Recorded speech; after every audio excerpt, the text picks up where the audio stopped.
Dr. Leo. Dr. Leo is the PI on this research project, and he can introduce himself to his team later on. I just wanted to give a little intro that this is a phase 2 of a research project. The first research project looked at different data and models and analysis, and what this research project did, it took it a step further.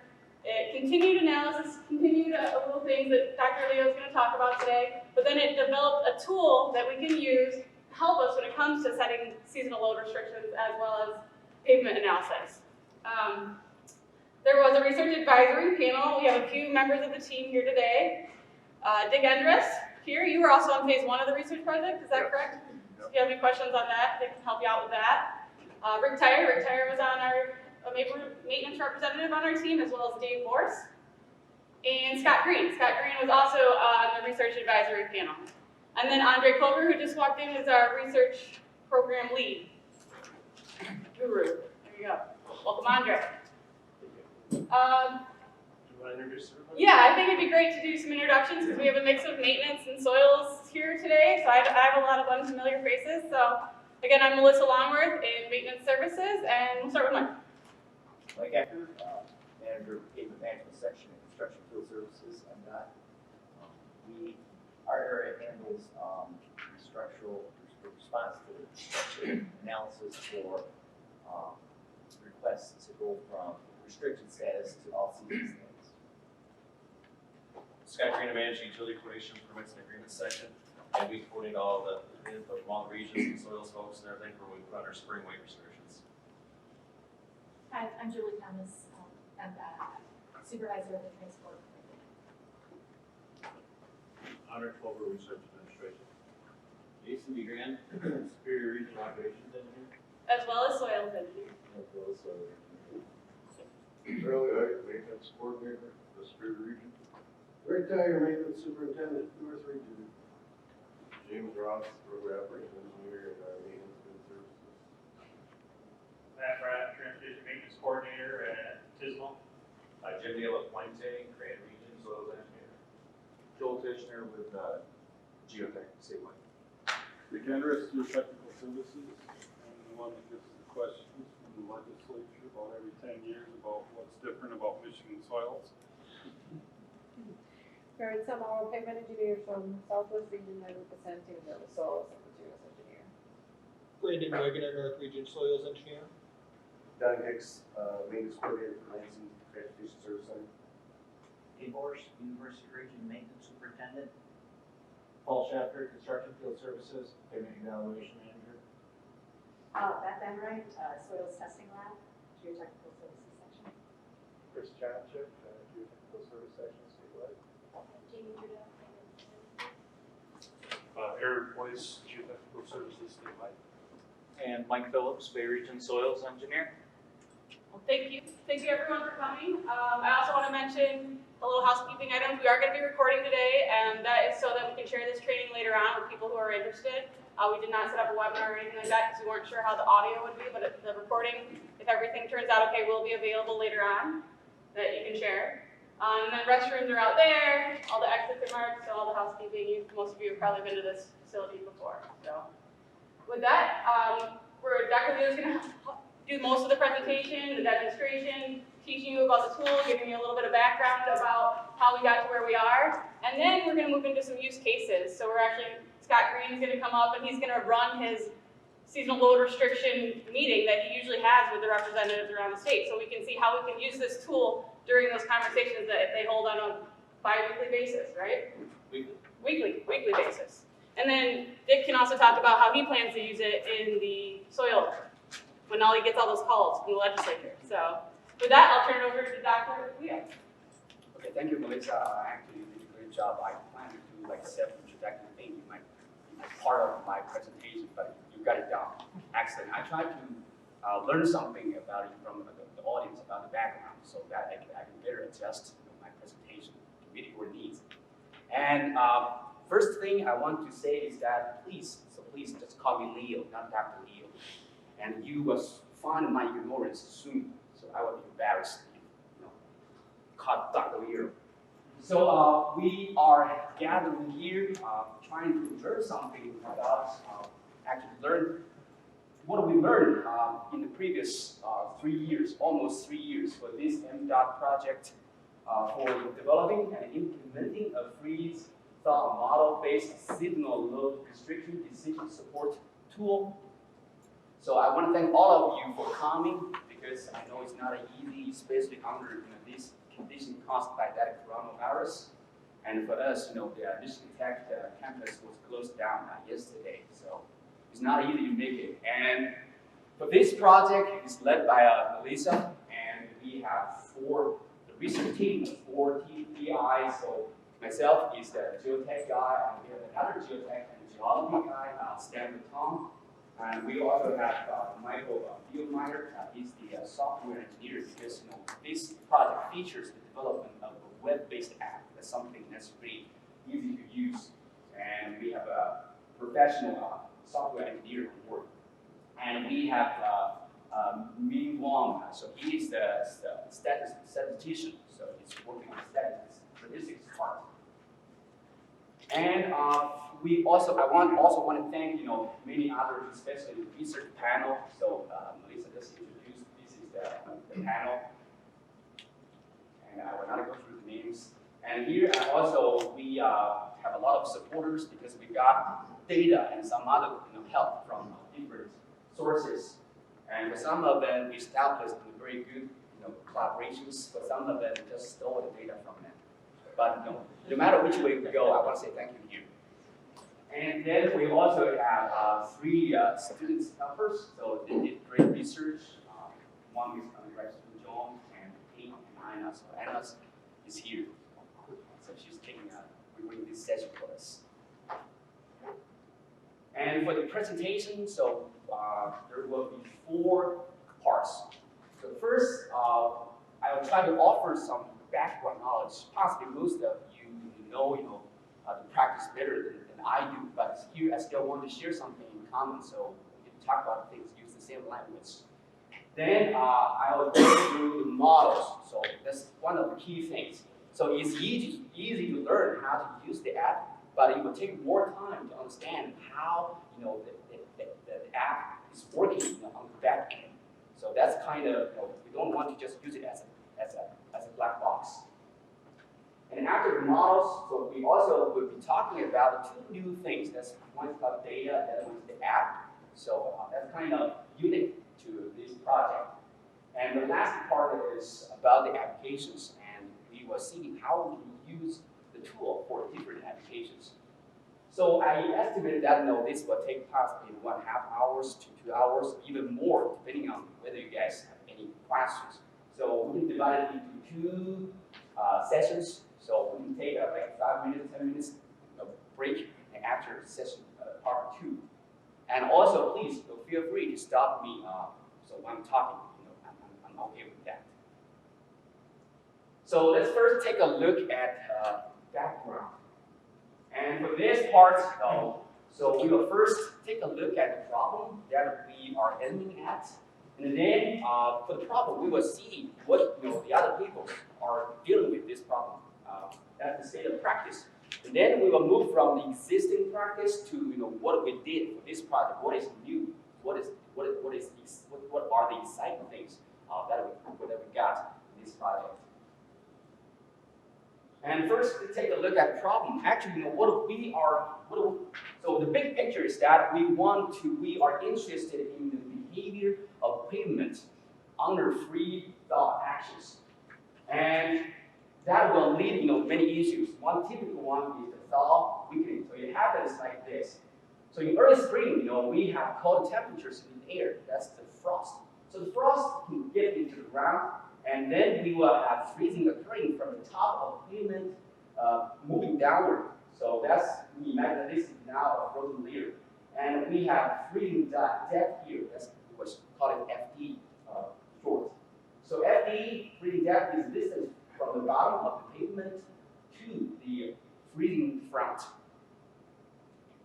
And one unique thing is that, so you can see that on the page. One unique thing is that you see that water will be sucked up from the deeper locations. That's a unique thing, possibly some engineers are not aware of. This depends on what type of soil we have. If we have, very frost susceptible soil, like silt, or soils with a lot of silt content, what's going to happen is that that the freezing of silt that will create great suction, that will suck water from deeper locations. If we assume that we have a lot of water here, and we have very bad frost susceptible material, what's going to happen is that a lot of water will be sucked here. In some in-lab tests, people find that the volume expansion caused by this freezing process could be like 100%, even 200%. So that cannot just be caused by a phase change of water in the pores. We know that they can only cause like 9% volume change, not like 200 or 100. But in state highways, this issue is not obvious because we used base and sub-base materials, and we replaced some of sub-grade materials. So that means those materials, they're usually good. But still, we want to be aware of that, and we may have some water from the deeper locations. And this water will come to this frozen layer and make it kind of increase the degree of saturation here. And then in early spring, we have warm temperatures. That's the thaw in our daily language. So the thaw will get into pavement, and the thawing process will start from the top of the pavement and get into the frozen layer. So we will have a thaw layer between 75 pavement and the frozen layer. So that's a big problem. So we can imagine that if we have heavy traffic on the road, then what's going to happen is that will split this layer here. And this layer will become a saturated, spongy, and soft thaw layer. Because water cannot drain, because the upper layer pigment is impervious, and the frozen soil layer is also impervious. And this condition will continue until the freezing front meets with the thawing front, or when the FD equals TD. And some people also argue that we need to, depending on what type of soil we have. If we have very bad soils like clay, that drainage process will also take some time, from like a few hours to like a couple of weeks, depending on the soil. But in state highways, if we assume that we have sand, we have good soil for free thaw, then we can assume that this drainage process will occur pretty fast. So this SLR period will end when the TD equals FD. So this is the problem. And one outcome of this pavement behavior affected by free thaw action is that we can expect a loss in the carrying capacity of the road.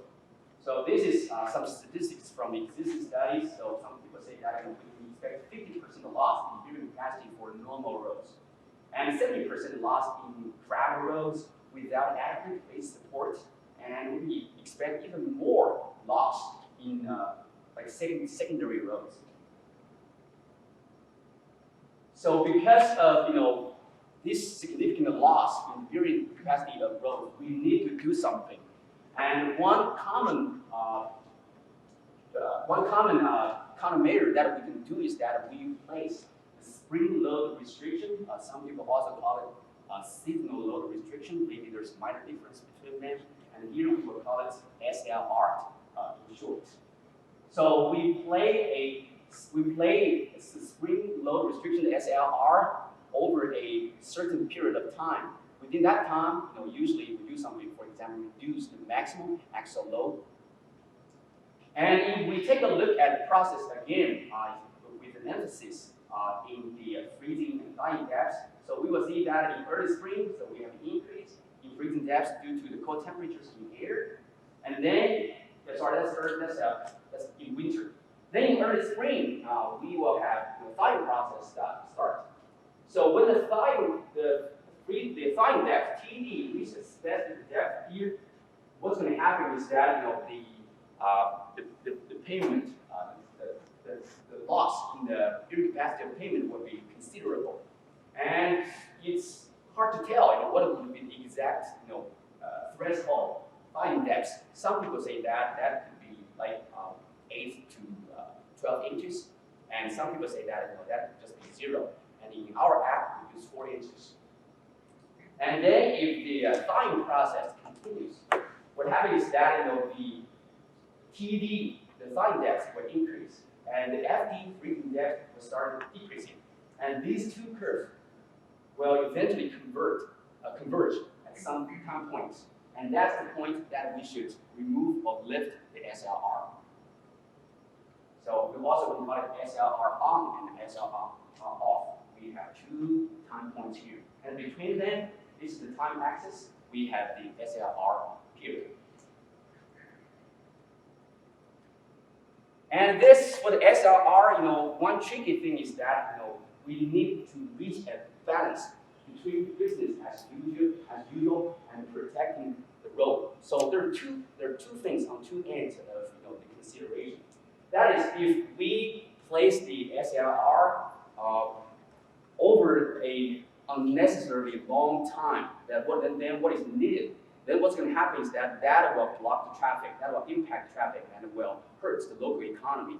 But if the SLR period is shorter than what is needed, then what's going to happen is that we may put traffic on the road when it's still weak and soft. So that will hurt the surface life of pavement. So it seems that we need to reach some kind of balance point between these two extremes. And for these two extremes, some people look into the benefits for each of them. For example, 20% or 70 or 50% of pavement load reductions could lead to 62% and 95% of pavement life increases. So that was one FH, came from one FH WH study in 1990. And on the other hand, Minnesota DOT, they also conducted one study to see the impact of SLR on the local economy. And this one is on the track distance. And we can see that if SLR is placed, that will increase the traveling distance at different levels depending on the location and the route. For example, it could somewhere between 30% and 6% in Minnesota. And for the SLR, so you see that the key thing is determining the period, especially the starting point and the end point. So that's the start date and end date. So for determining the start date and the end date of SLR, some studies has been done before. This is a good one in 1998. So for this one, the researchers just conducted a survey with 45 state DOTs and 3 Forest Service regional offices. And here we have 2 bar plot here. Not bar plot, on the left, it shows the practice for closing SLR. That's the SLR on, and the practice for removing SLR. So for the SLR on date determination, we can categorize the different methods into 3 major categories. The first one is just fix the dates. So that's just for one location, we just say that, for example, for Houlton, Michigan, we can say that the start date is like February 20th and the end date is April 20th, something like that. So it's fixed every year. And that was used in the old days. And the most common one is field inspections. So we send someone to the field, take a look at the response. The better way is we use something like the falling wave deflectometer, but usually we don't do that. We just send something to the field. If we have a frost tube, take a look at the frost tube. If we don't have frost tube, we can also take a look at, for example, whether we have water seeping out of the pavement, something like that. So that's the inspection. And the third categories are quantitative methods. So for this one, people will do some calculation, and based on the calculation, you come up with some numbers, for example, such as the start and end dates. So you can see that this one, this in 1998. So the field inspection is the predominant one. And then after we move to the practice for removing SLR, we also have same three categories. And there's one kind of minor difference. That is, you can see that people kind of more heavily rely on field inspections. Because for this one, in my opinion, it's more critical, the removal dates. And one trend I want to emphasize is that more and more state DOTs, they are moving toward the quantitative models, such as, you will hear this one a lot, the FHWA model. So some in the literature or some like technical reports, people may call it in a different way, but here we call it FHWA model. That came from one report in 1985. And here, let me share a little bit about the FHWA model. So this is my understanding. So the key idea of that FHWA model is that we want to predict SLR date and the start and the date, but usually we only have information such as air temperature. So the original FHWA model only utilizes the air temperature. But the air temperature is not an easy deal with. There's like if we talk about daily average temperature, we only have one data point, one day. And what the guys who proposed this FHWA model, what they did is that they separate the air temperature into two parts. So you could say this is the variation of the daily average temperature, and we can draw a line which we can pass through this curve. This line is the freezing point. So here the y-axis is temperature and the x is time. Here you can see the date. So here it shows in degrees Celsius. So in degree Fahrenheit, it's going to be 32 degrees Fahrenheit. So if you separate this curve into two parts, so we have areas above it, and we also have areas below it.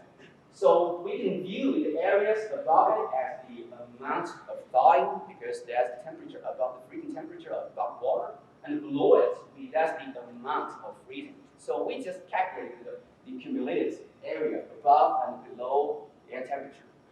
And for these two areas, we use two parameters to represent them.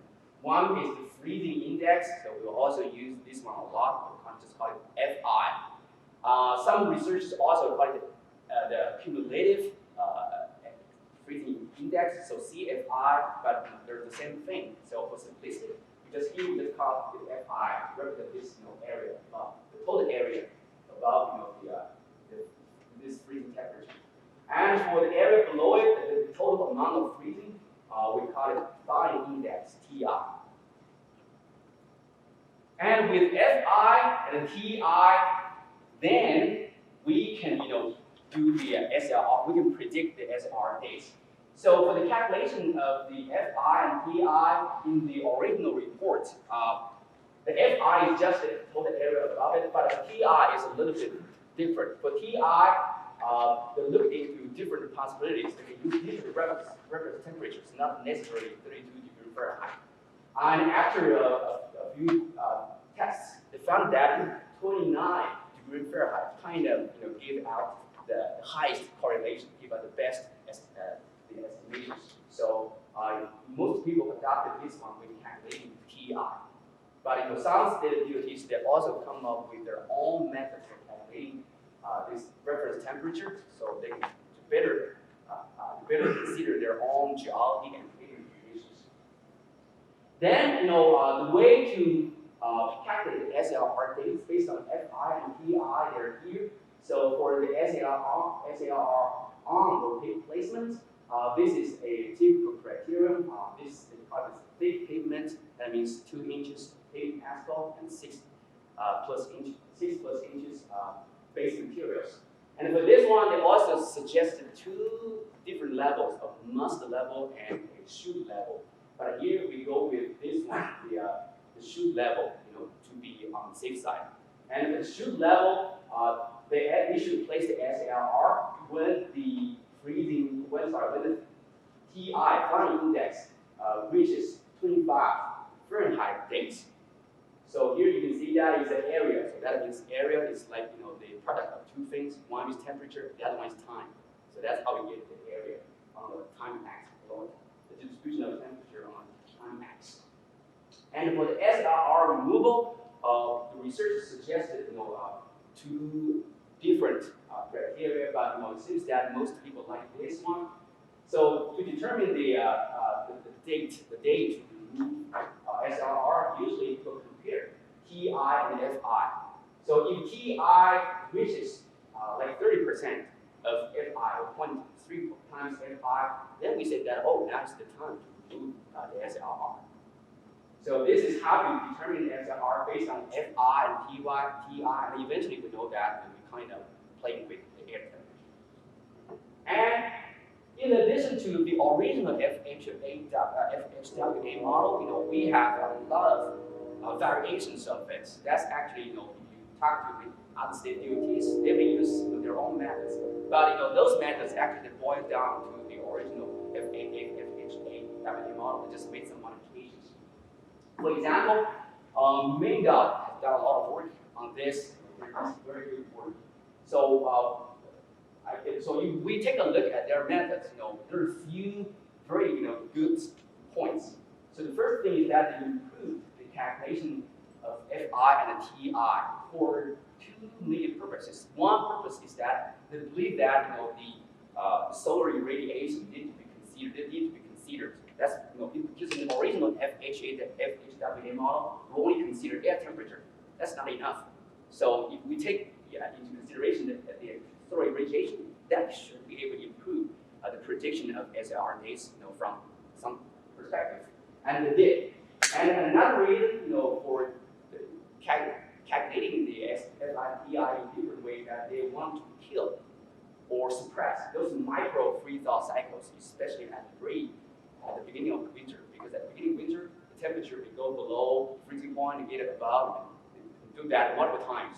So they want to remove that by using a special procedure, like the FI and TI. And there's another one from Manitoba. In fact, this one was proposed based on the MinDOT model. So for this one, they also adopted the kind of further change the procedure proposed by MinDOT for calculating FI and TI by playing with that reference temperature for calculating TI. And also, they proposed their own criteria for placing and removing SLR. So a little bit different. For example, this one uses different number. But this one, they don't use this equation. They use another number. So it's similar. And another one is from the South Dakota DOT. So for this one, one unique thing is that they took into consideration the influence of precipitation. They believe that, for example, if we receive more rain in the previous fall, the space subgrade there will have more water in it, and that will impact the freeze-thaw cycles. So, and consequently, that will impact the SLR days. So they include, the precipitation data into the criteria for placing and removing SLR. And another one from USDA, New Hampshire DOT, they proposed a procedure for calculating the reference temperature automatically. So you can see that when people like playing with the reference temperature. That's kind of one easy way that we can consider more factors, or we can consider the local conditions. And in our research, we'll see that we do it in a different way. I think it could be better. So this is as far as at least 2 years ago, it seems that MinDOT is kind of the only state DOT or even road agency in the United States and Canada that have something like web-based tool for the SLR decision support. So this is when I say it's a web-based tool, that means just like we can just view it as web pages in a simple way. So you can see that they divide the whole state into like 4 different regions, and then they're based on their own criteria. So their criteria is a little bit different from the original SLR one. They took into consideration the field measurements of the freezing depth, the FD.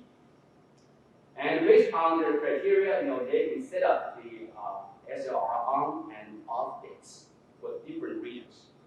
And we also discussed this one at the beginning of this project.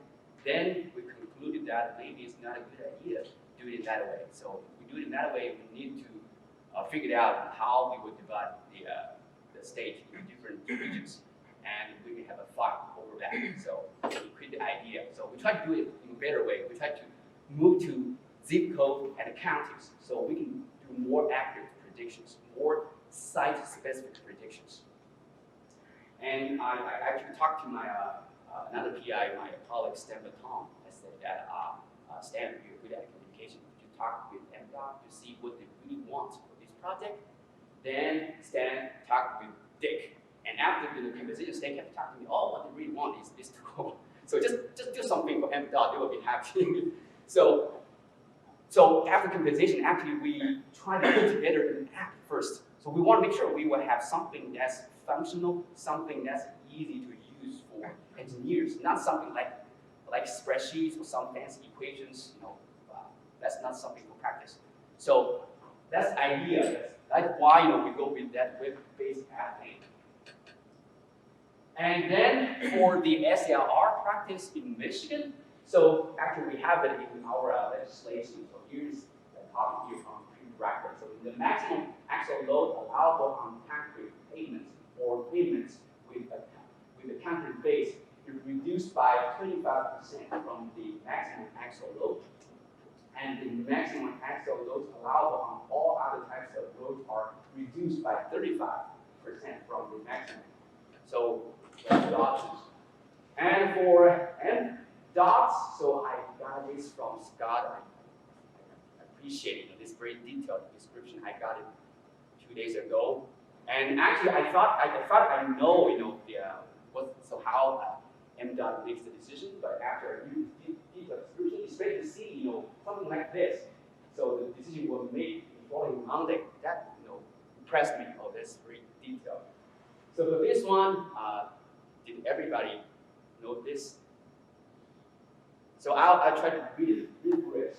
So MDOT begins monitoring weather conditions and forecasts in January and use existing tools such as the FHWA, so the model job prediction spreadsheets. So we have spreadsheets using the FHWA model. And or there's another option that we need to be aware of is something called a ThoughtCaster. So this tool was developed by another team from Michigan Tech, the Center for Technology and Transfer. So they automate, these spreadsheets, the calculation, also use a web-based tool, but just for the FHWA model. And also based on frost truth measurements and pavement and drainage observations. So these are things that are used to make the decision in MDOT. And these are then reported or discussed at a weekly meeting, usually Thursday, from February through May with the Central Office Permits Unit and a representative from the MDOT regions. And I assume many of you are involved in this process. And then SLR decisions are communicated to the MDOT leadership and partner agencies and stakeholders prior to the implementation, typically the following Monday morning. So this is, the procedure in MDOT. And let's also take a look at how the county road agencies deal with this. So this is from the Michigan County Road Association, the CRA.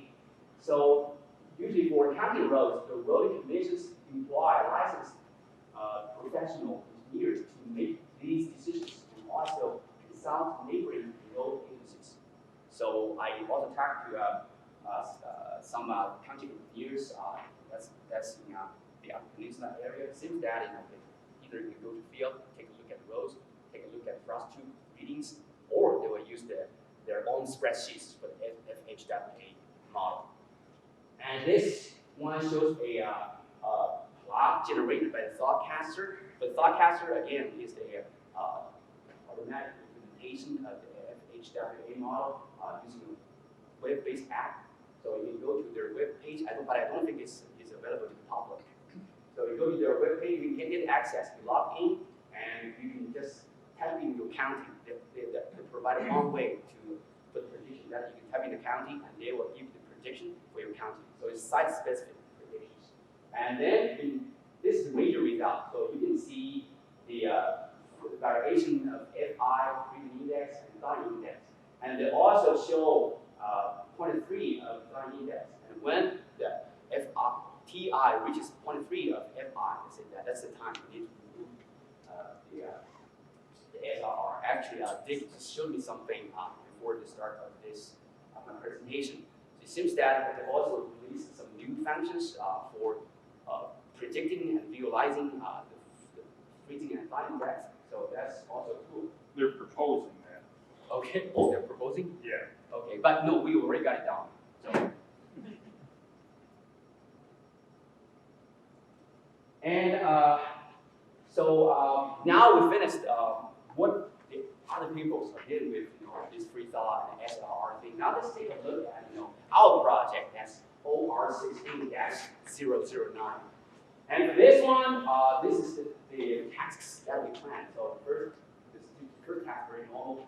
Do an overview and outreach to the other agencies to see, they're working on this in similar ways. Second, we search and prepare data. So for this one, this project is unique because we play with data a lot. And we know this is the area of data. Data is the key in many people's opinion, and it will become more and more significant. And MDOT are the pioneers. So we look into this, at least in this project, for the hard transportation part. And the third task, after we got the data, we want to develop a thawing depth prediction model. So we mentioned this is the second phase. There's one project, RC1619, before this project. In that project, the goal of that project is to develop a model for predicting the freezing depths. And actually, I think the researchers also made attempts at predicting the thawing depths, but the conclusion is that that's too challenging, that's too difficult, that's something that we cannot get done. So then we moved to this project, and we came up with a very special way, and I think that we got it done pretty good way. And the next task is after we can predict FI and TI, FD, freezing depth and the thawing depth satisfactorily. Then next we can, based on FD and TE, we can predict the SRR dates. That's the next task. Task 5 is for the development of an app based on what we got for application of FD, TD, and SRR. And then we also want to do something for the virtual ROV site. So this ROV is road weather information system, and the virtual one is that we want to do some interpolation so we can get more accurate data at locations where we're going to have the ROV stations. And also we want to, by doing this project, we want to get something that can assist in the payment designs. And one thing that is mentioned in the request proposal is the maximum freezing depth. And that's what we did. Actually, Dick pointed out we've got more things, such as the number of freeze-thaw cycles. That's another thing that we use to assist in the payment design. And the last one is develop the training materials that we have. Everybody have to find it, right? So yesterday I contacted Melissa and asked, should we still do this face-to-face training? So that since that Michigan Tech will be closed down tomorrow. I was worried about that because if I could not make it, I would be pissed off. It's been a long time to put together the training materials. So I'm trying to, this is kind of, this is a show. I can enjoy it, but I cannot make it. That's disappointing. But anyway, so that's what we did with this project, based on tasks. And so let's take first I want, before we get to the tasks, the models and other things, so I want to offer a big picture regarding what we did for this project. So we can categorize the research work, outreach, the writing and all the other communication things, including the research product products into 3 major categories. I think I mentioned all of them. So the first one is the app. And the second one is data. Third one is models. So my way for understanding this is that when you imagine that, what we did is that we are trying to give birth, or we are trying to raise a human being. So for a human being, we first, we need to have body, right? We need to have body so that we can do different things, reach out, finish different tasks, deliver tables. So that's functions, we can change the environment. We can react to the environment because we have a body. And then data, they're just like food. So for a human body, say it's like kids, the kids will grow up, become stronger, become taller, because they take food every day. So those nutrients will come into the body and build the body. So data, they're kind of the food. And the models, this one, I want to emphasize this one because models function like the brain of a human being. It controls the body. So that's where the intelligence comes from. So it's very significant. You change the brain of some people. It's not doable today, but possibly in the future. So let's say that if you can do that, we change the models, then the body of a human being will behave in a different way. So you put that person in a specific environment, under the same environmental conditions, you change the model, that guy will react to the environment in different ways. So in our case, is that if we change the models, we will get different predictions for example, FD, TD, and SLR dates. And in order to get this done using a framework like this, we have, so if you go back to that research team, you see that we have engineers, to lead the development of models. We also have statisticians to be in charge of the data analysis part, so that we can do it in a professional way. And for the app, we have a software engineer in the research team, so to make sure that the software that we develop is not like student product, something professional. It's not as good as those commercial products, but it should be decent for our purpose. So here's a pretty complicated plot, for illustrating the framework. So I'll try to do it in a simple way so that we can better understand it. So we can first take a look at that. We have 3 different regions or 3 different rows. So you can see that first row is for data. So data is here, and this everything here in this row is for data. And then we have another one, models. So based on data, we develop models. So models will control, the functionality of the app. And below models, we have another row or layer that is the app.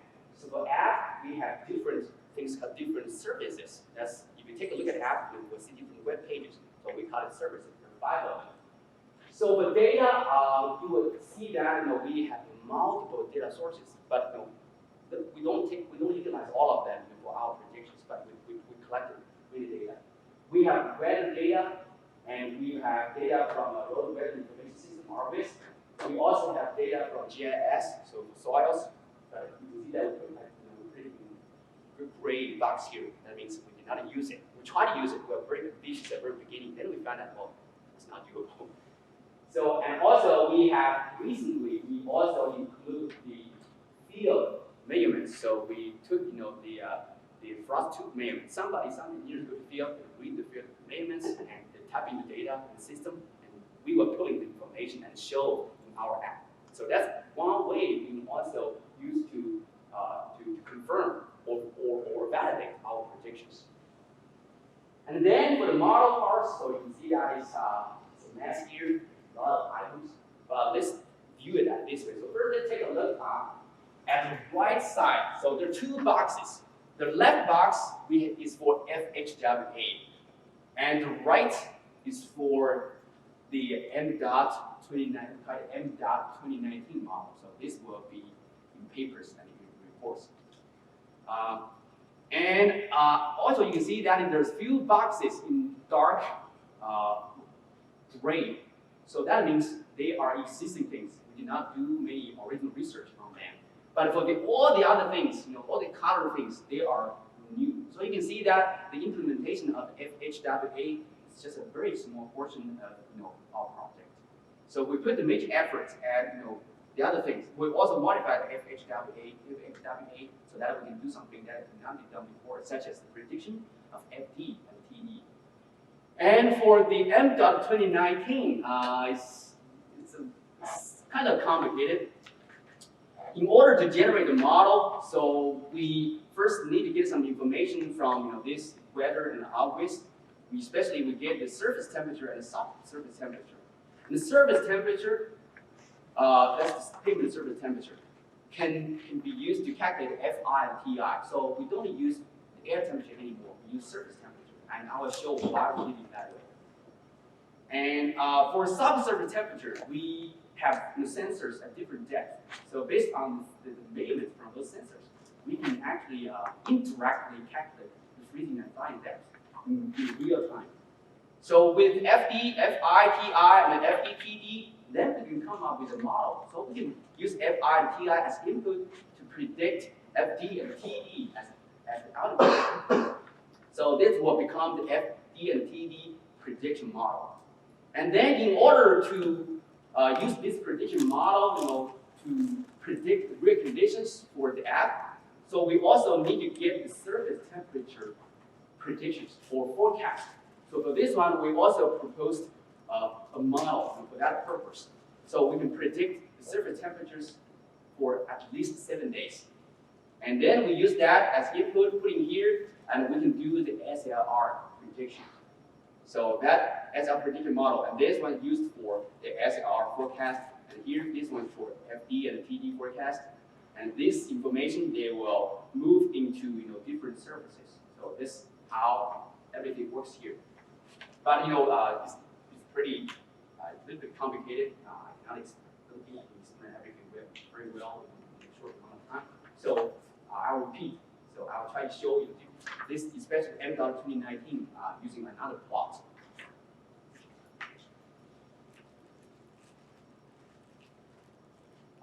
Now we move to the second part for models.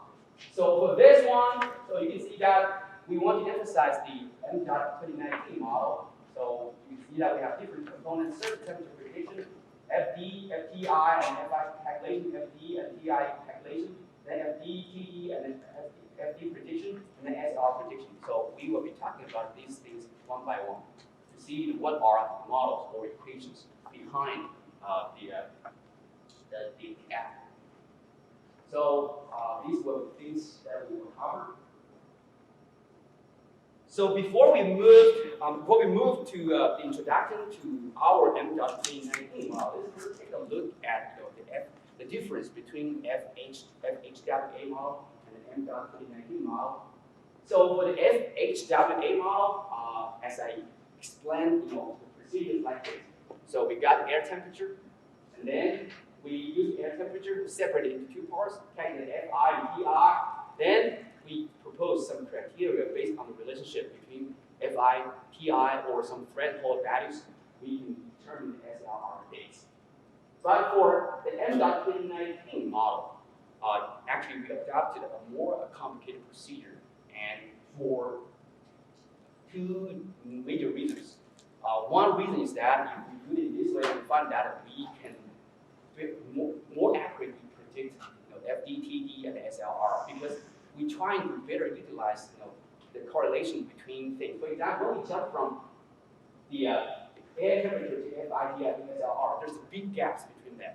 However, by introducing some new agents, those new agents, for example, this is like a friend of AI. So surface temperature is a close friend of air temperature.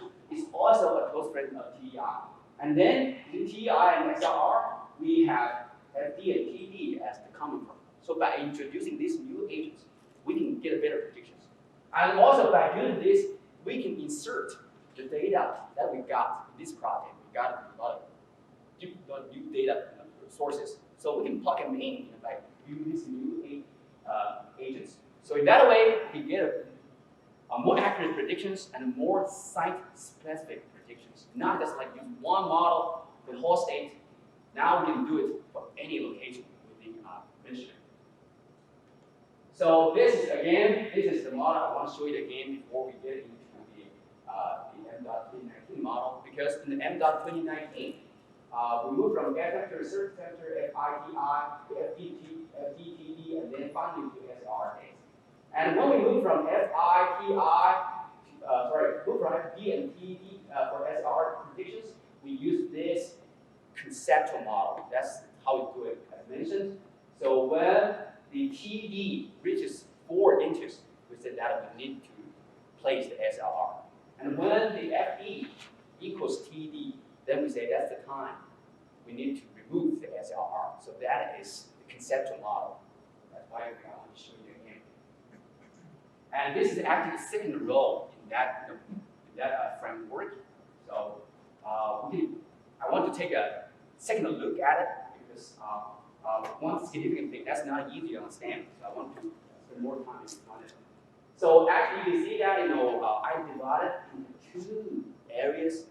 So the right upper area is for developing the model, and the lower left part is for using the model. So there are 2 things.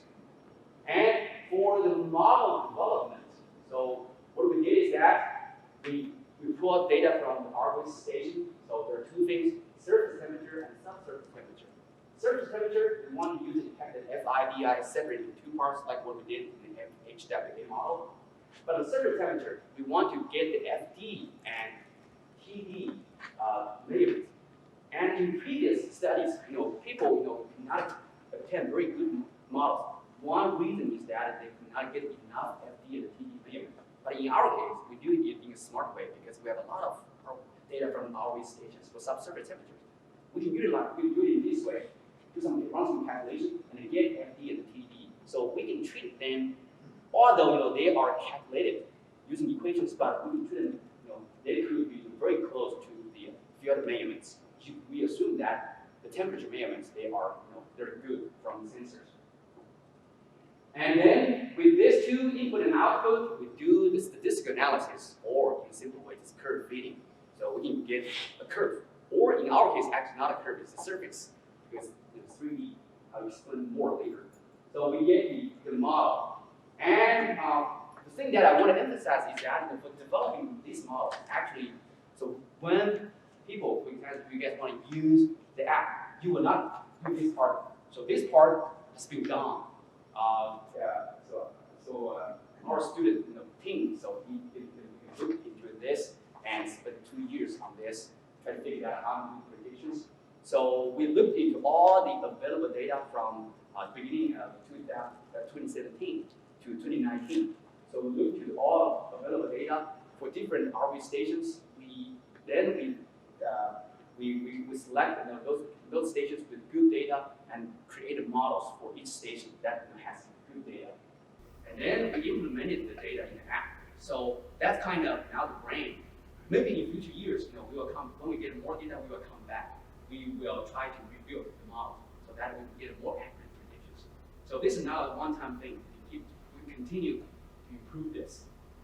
And this is for model development. The other one, we use model. So for this one, we just didn't know how it works, but we will not do it when we are using the app.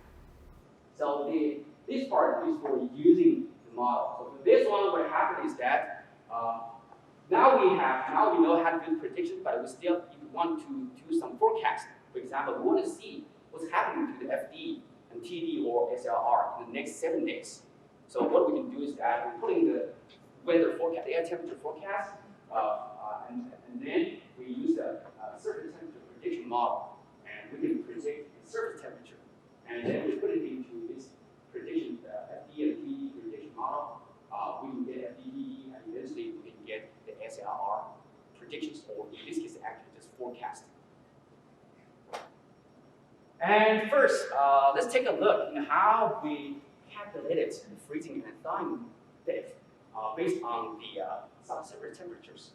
And we have, how many sites we have? 106. 120. Now 60 something. So the numbers, is increasing over time. So for these RV stations, for many of them, actually possibly most of them, we installed subsurface temperature sensors at different depth. And there are like two major systems. One system has like 12 sensors evenly distributed, starting from the base, the bottom of pavement to 60 inches. There's one system. The other system has 18 sensors from the bottom of pavement to 72 inches.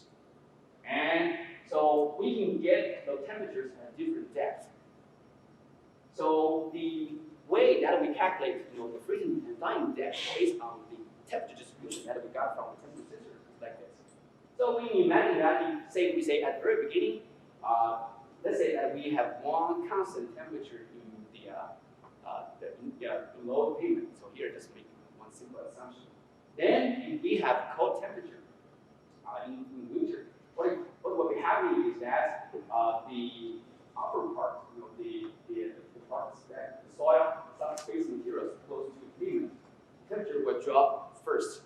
So let's use this vertical line is the freezing point. Then you can see that we will have, the sub-freezing temperature, and we will have temperatures above freezing point. So if we are talking about degree Celsius, then this part will be negative. It's below zero, right?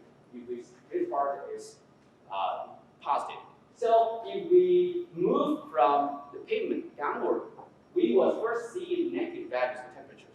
And then at this point, the sign of temperature will go from negative to positive. Or from, if you use degree Fahrenheit, we will go from below 32 to somewhere above 32.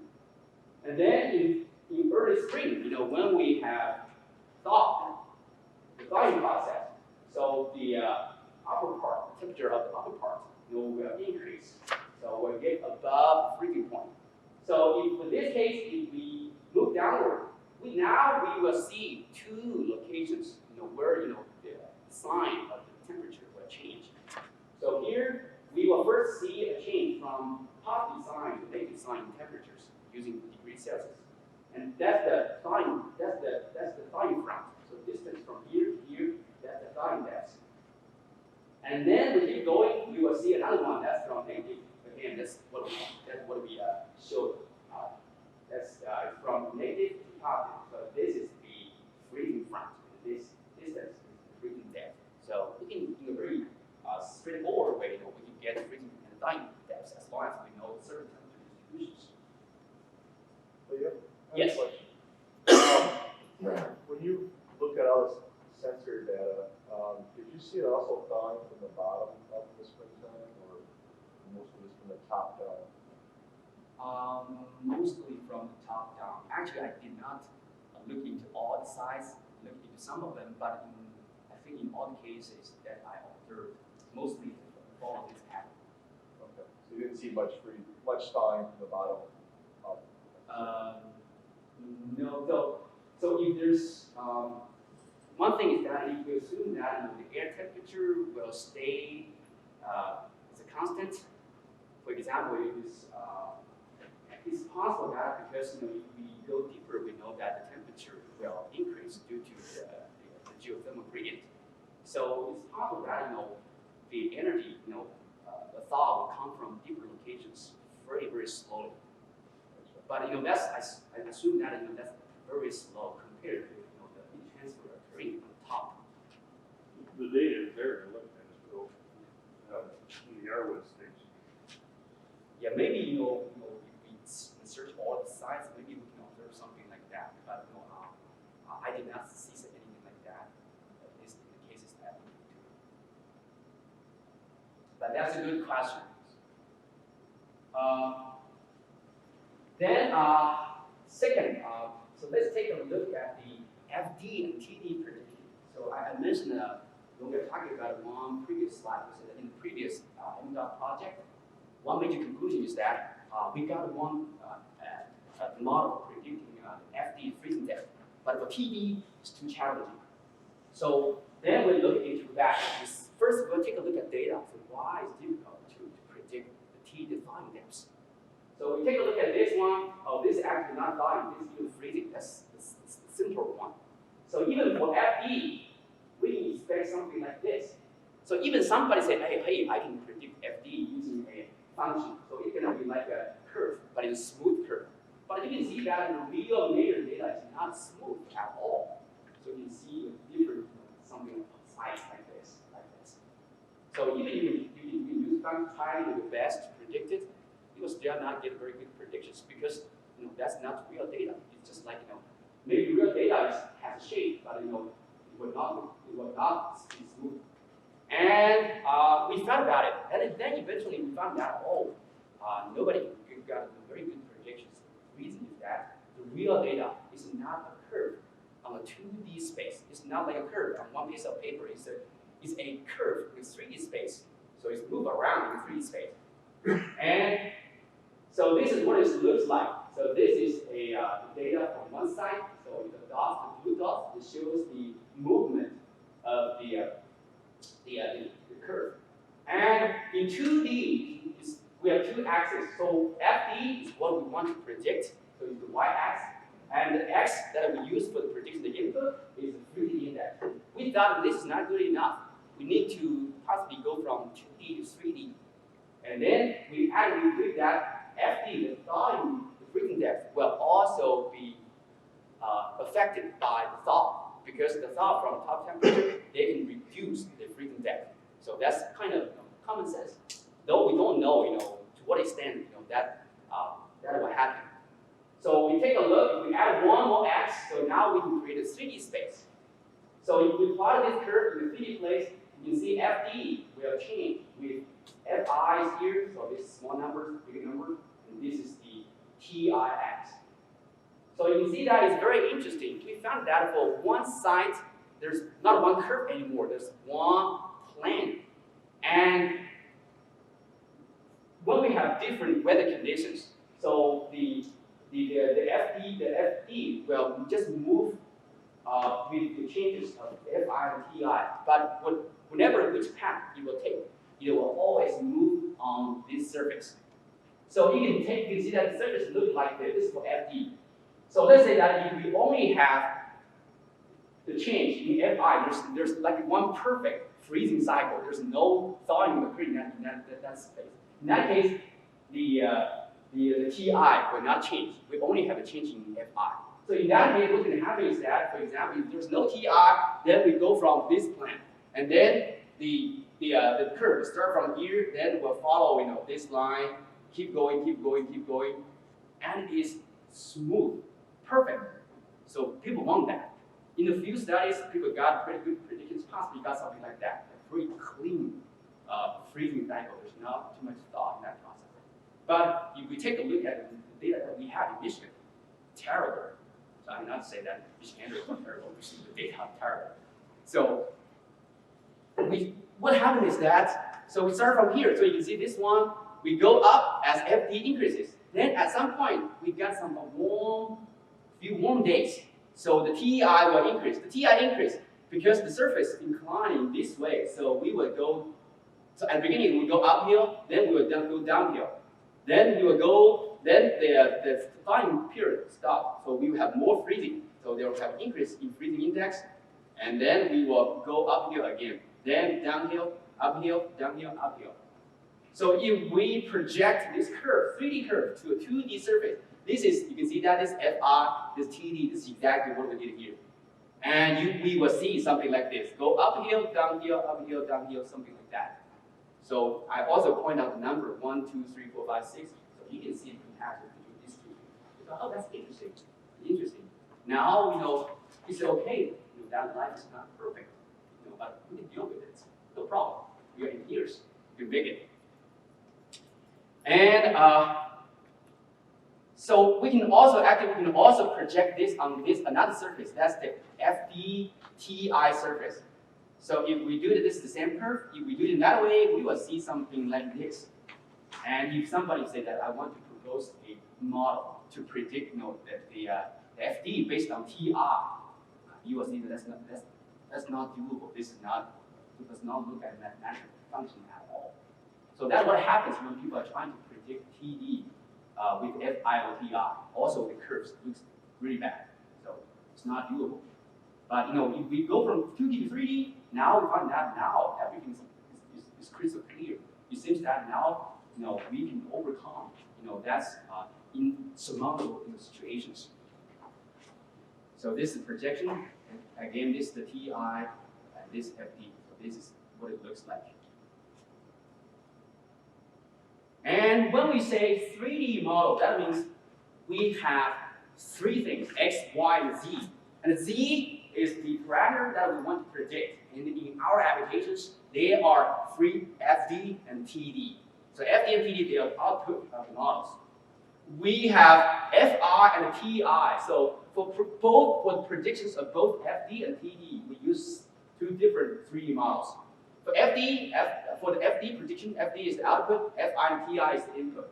And the function look like this. Something like this would generate a curve, the surface that I just showed. And for TD, it looked like this.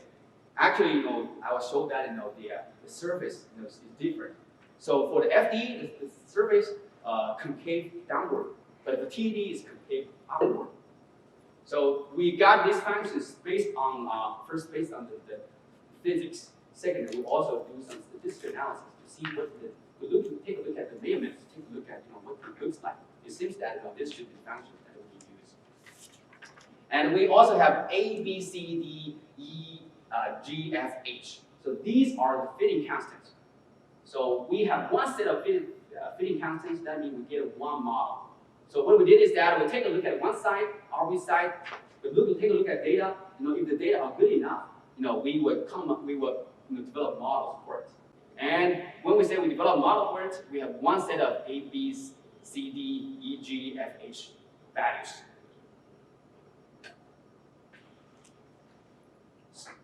So here show the predictions of FD and TD for the one RV station in Michigan.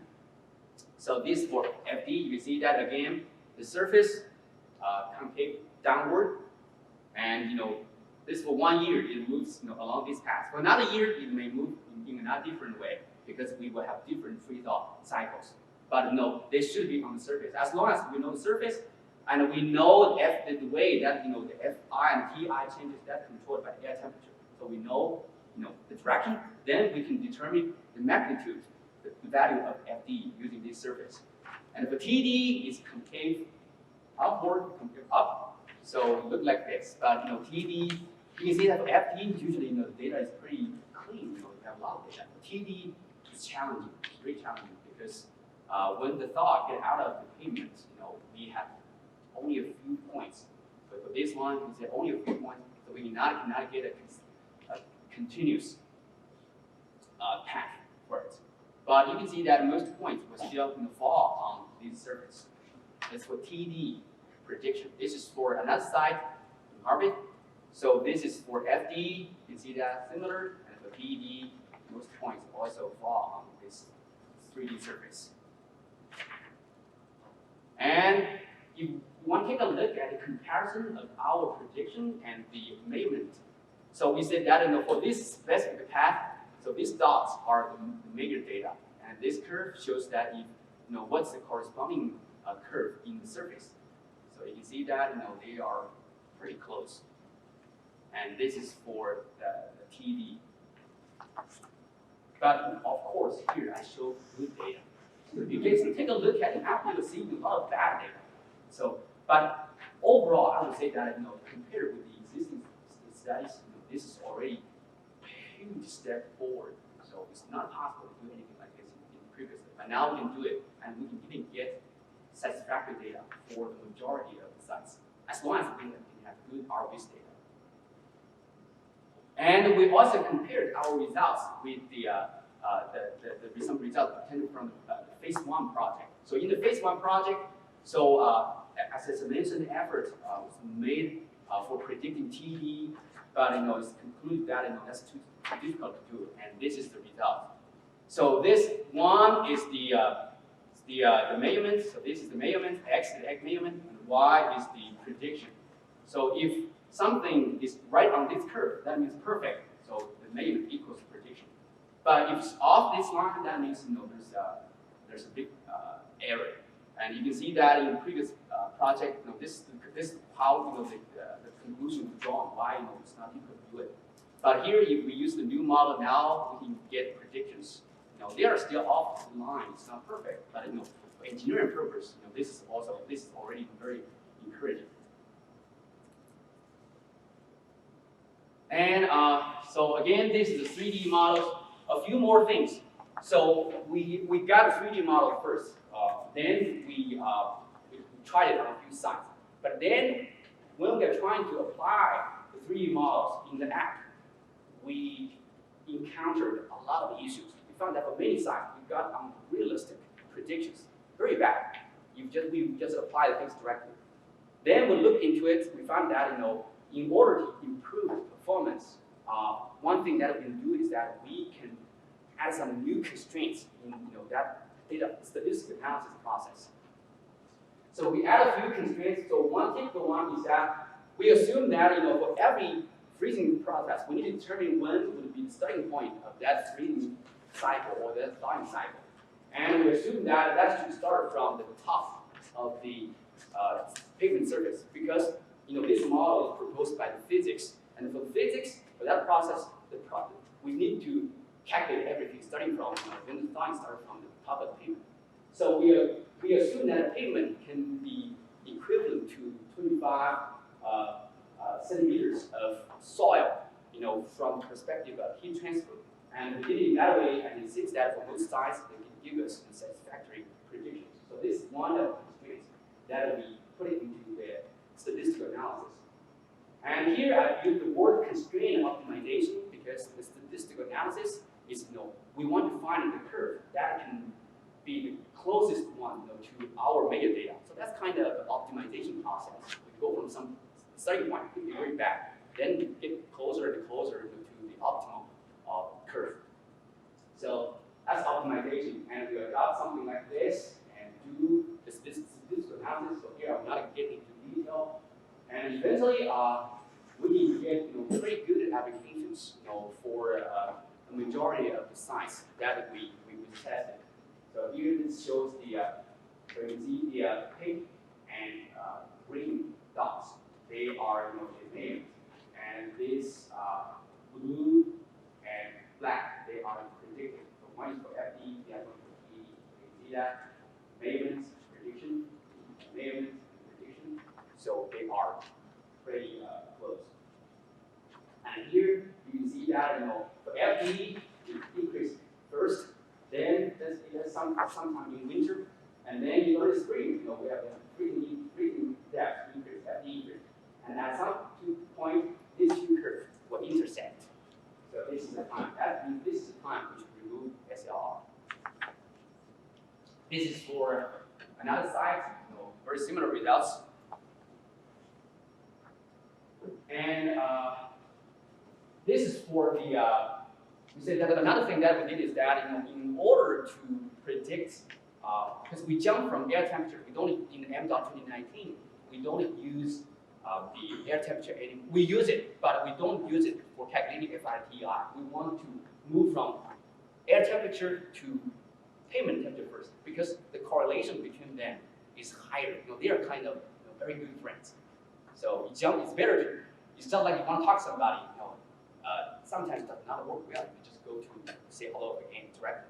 But if you say that, oh, I know her, she's the best friend of him, then we can talk to her first.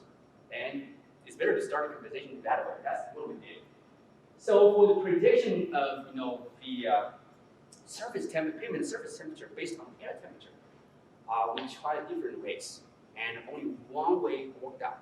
But fortunately, it worked out really well. So what we did is that we are trying to predict the temperature. For example, we have surface temperature today, and we want to predict the surface temperature tomorrow based on something. For example, the air temperature forecast we have for tomorrow. So to do that, it's not working if we just try to do it directly. A better way is that we're trying to take a look. We not predict the absolute value of the air temperature, the pavement temperature. We could only consider the increment, the change from today to tomorrow. So the increment of the surface temperature for one day can be predicted using the air temperature change one day. That's from today's air temperature to the air temperature forecast for tomorrow. That's a change. And also the surface temperature, the difference between the surface temperature and air temperature today. So to visualize this, we can take a look at the 3D space again. And so we're using a 3D stuff a lot. So this is the ZX, again, is the change in the pavement temperature. This is only for one day. And then we have the change in air temperature as 1x, and the difference between surface and air temperature and as the y. And if we plot everything, we will see that we can find a plan. So that means the correlation between them is pretty strong, and it's linear because it's a flat surface. So these are the data for two different sites. And you may say that, oh, I saw a lot of points off that surface. Is that good? That's what I thought. But after I apply the models that we got from one RV site to the other station, we found this. So here, what we tried. So I looked into 3 different sites. I will show the results here. So one is the South Cadillac RV station. The other one is Calumet. And also there's one here for Sydney. So 3 of them. Here I show the results for 2. So for the South Cadillac site, so this is the data for 1 month. So our initial goal is that we should be good as long as we can do a 3-day forecast, because we only predict the free FD, TD, and the SLR for 3 days. But then I tried to be a little bit more ambitious and do a 1 month to see if we can forecast. If we have like 1 month air temperature forecast, is it possible to predict the surface temperature accurately? And this is what happens for South Cadillac, and this for that's actually from March 1st to April 1st, 2019, 1 month. And you can see that we have predictions. They are in yellow, and the measurements, they are in orange. So it's surprising that we got very good predictions for this time period at this site. No matter with this Cadillac model or Calumet model, the results are very close. So that means one thing. That is, for Michigan, we just need to get 1 model for this purpose, and we can apply it everywhere without causing significant errors. So that's for the surface temperature prediction. And then with the surface temperature forecast and with the FD and the TD predictions, finally we can go to the SLR predictions. And again, the model shows 2 curves. When the meet is the time to move the SLR. When the TD meets 4 inches, that's the start time. And before we look into it, we want to see the performance of the FHWA model in Michigan. At least, this is for not for the county roads, this is for the state highways. So we got the historical data for the frost, from the frost tubes, and also for the actual SLR dates. And here, we showed that if we use the FHWA model for removing the SLR, we know that the criteria is that the ratio between TI and FI should be 0.3. But you can see that if we take a look at the actual removal date, and the TI and FI ratio is not 0.3. It's actually, for some cases, really far from it. So like this point is 0.6, 0.13. So sometimes it could go up to like 0.6, 0.7. So that possibly means that if we use FHWA model, we could expect a very high level of error emission. And then we want to move to MDOT 2019. So this shows the procedure, how we implement the model in our app. So we got a real-time road and weather data, and we put them from the internet into our computer, and then we got the calculate the FD and P calculations based on this change of the science and curve. And based on that, we can first tell whether TD here says greater than 0 actually, we change the criteria. Put 4 here.